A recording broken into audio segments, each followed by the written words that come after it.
5 আগস্টকে দিবস হিসেবে ঘোষণা করবে সরকার। ছাত্র জনতার গণ-অভ্যুত্থানে গত 5 আগস্ট শেখ হাসিনা সরকারের পতন হয়েছে। এবছর থেকে দিনটিকে জাতীয়ভাবে পালন করা হবে। প্রতিবছর 5 আগস্টকে জুলাই গণ-অভ্যুত্থান দিবস হিসেবে পালন করা হবে রাষ্ট্রীয়ভাবে। প্রশাসনিক উন্নয়ন সংক্রান্ত সচিব কমিটি ইতিমধ্যে বিষয়টি অনুমোদন দিয়েছে। উপদেষ্টা পরিষদের বৈঠকে চূড়ান্ত অনুমোদনের জন্য উপস্থাপন করা হবে শিগগির। মুক্তিযুদ্ধ বিষয়ক মন্ত্রণালয় সূত্রে জানা গেছে, সম্মতি পাওয়া সাপেক্ষে এবারই প্রথমবারের মতো সারা দেশে রাষ্ট্রীয়ভাবে উদযাপন করা হবে জুলাই গণ-অভ্যুত্থান দিবস। জুলাই গণ-অভ্যুত্থান দিবস সম্পর্কে জানতে চাইলে মুক্তিযুদ্ধ বিষয়ক উপদেষ্টা ফখরুল আজম বলেন, আমরা বিষয়টি নিয়ে কাজ করছি।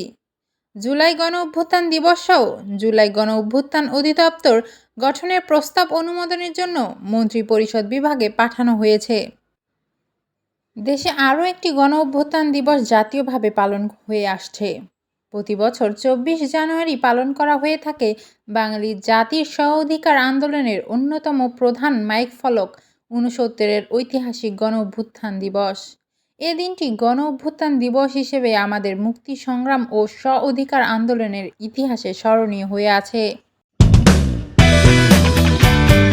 নতুন নতুন খবর পেতে চ্যানেলটিকে সাবস্ক্রাইব করুন এবং পাশে থাকা বেল আইকনটিতে ক্লিক করুন।